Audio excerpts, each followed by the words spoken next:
Welcome to 108 news Telugu bulletin. ముందుగా headlines. ఏపీలోని 3 రాజ్యసభ స్థానాలకు ఉప ఎన్నికలు, ఈసీ షెడ్యూల్ విడుదల. నెక్స్ట్ సీఎం కవిత, కేటీఆర్ కాదు, వైరల్ అవుతున్న రేవంత్ కామెంట్స్. బంగ్లా చెర నుంచి కృష్ణదాస్ను విడిపించండి, భారత్కు ఇస్కాన్ మొర. ఢిల్లీని వీడుతూ రిషబ్ పంత్ ఎమోషనల్ పోస్ట్. ఏపీలో మరో ఎన్నికకు నగారం మోగింది. ఖాళీగా ఉన్న 3 రాజ్యసభ స్థానాలకు ఎన్నికల కమిషన్ నోటిఫికేషన్ విడుదల చేసింది. డిసెంబర్ 3 నుంచి 10 వరకు నామినేషన్లను స్వీకరించనుంది.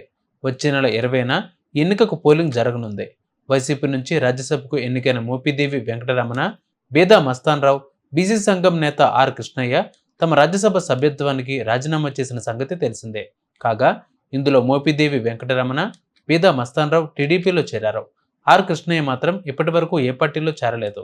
ఈ 3 రాజ్యసభ సీట్లు కూడా టీడీపీకి దక్కే అవకాశం ఉంది. ఇందులో రెండింటిని కూడా వైసీపీకి రాజ్యసభ సభ్యత్వానికి రాజీనామా చేసిన టీడీపీలో చేరిన మోపిదేవి వెంకటరమణ, బేదా మస్తాన్ రావుకు చంద్రబాబు కేటాయించే అవకాశం ఉన్నట్లు తెలుస్తోంది. అయితే ఆర్ కృష్ణయ్య రాజీనామాతో ఖాళీ అయిన స్థానంలో ఎవరికి ఛాన్స్ దక్కుతుందో అన్న అంశం ఏపీ పాలిటిక్స్ లో ఉత్కంఠంగా మారింది. ఈ సీటు జనసేన లేదా బీజేపీకే దక్కే అవకాశం ఉన్నట్లు టాక్ వినిపిస్తోంది.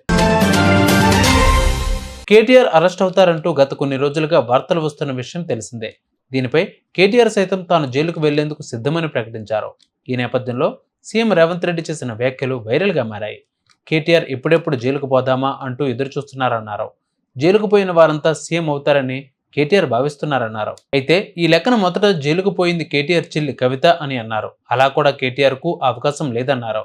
ఆ ఛాన్స్ కూడా కవిత కొట్టేసిందని సెటైర్లు వేశారు.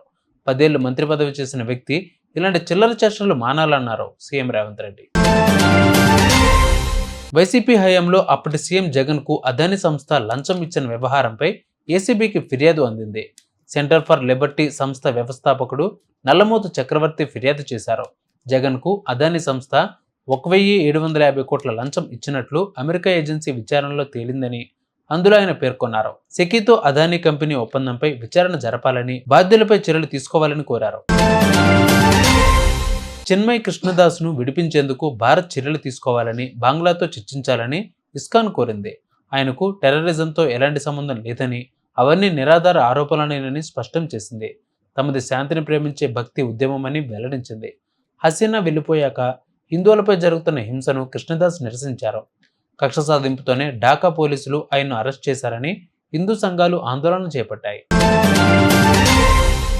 ఐపీఎల్ వేలంలో లక్నోకు వెళ్లిపోయిన రిషబ్ పంత్ ఢిల్లీ అభిమానులను ఉద్దేశిస్తూ ఎమోషనల్ పోస్ట్ చేశారు. టీనేజర్గా ఇక్కడ అడుగుపెట్టి 9 ఏళ్లలో ఎంతో ఎత్తుకు ఎదిగాను. అందుకు అభిమానులే కారణం. మీరు ఎల్లప్పుడూ నాకు మద్దతుగా నిలిచారు. కఠిన సమయంలో అండగా ఉన్నారు. వేరే జట్టుకు వెళ్తున్నా మీ ప్రేమ మద్దతును నా హృదయంలో పదిలంగా దాచుకుంటాను.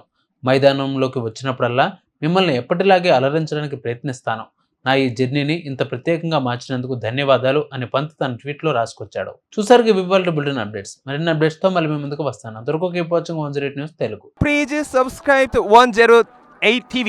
Subscribe to 108 TV.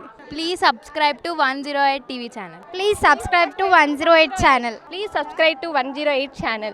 108 TV ki